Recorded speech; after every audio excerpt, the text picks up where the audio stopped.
I chose to join Women Who Succeed, first of all, because I had so many wonderful female mentors along my career path. And I just thought it's a great way to give back.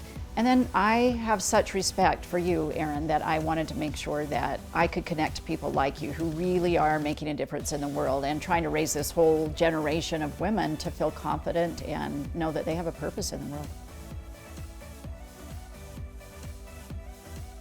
One of the lessons that I learned early on as a leader is that you have to be a good follower. Sometimes we get in a position of power or leadership and we think we have to go it alone. And one of the lessons I learned really early on as a school principal was that followership was as important as leadership. So learning from others, listening to those that you work with, and really building a collaborative team would make all the difference in the outcome you were trying to achieve.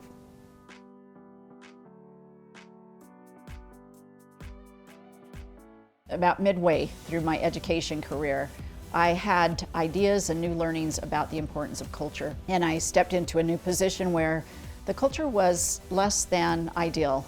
And I worked really hard to try and change the culture, and it just wasn't working at the top. I just kept running into barriers. And I remember this saying that I learned when I was about 18. For every worry in the world, there is a cure or there is none. If there is a cure, hurry and find it. If there is none, never mind it. And that came back to me, and I thought, okay, what can I control? I can control the things around me. So I worked hard to change the culture around me, and then that spread and grew and grew. And while I didn't achieve the ultimate outcome, I achieved more than I thought I would by just paying attention to the things that I could control.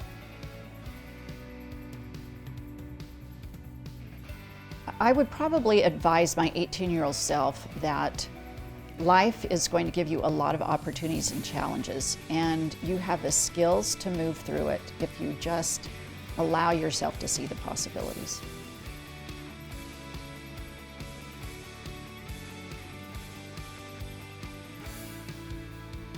For me, one of the characteristics I think that I've probably developed over time, but maybe a little bit just innate or inherited, I don't know, I'm just willing to lean in and serve. And I think sometimes as women, we sit back and we let other people do that for us.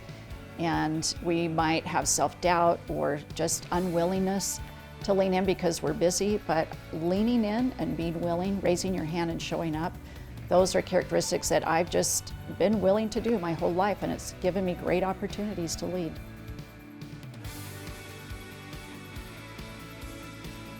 I think one of my core values is integrity.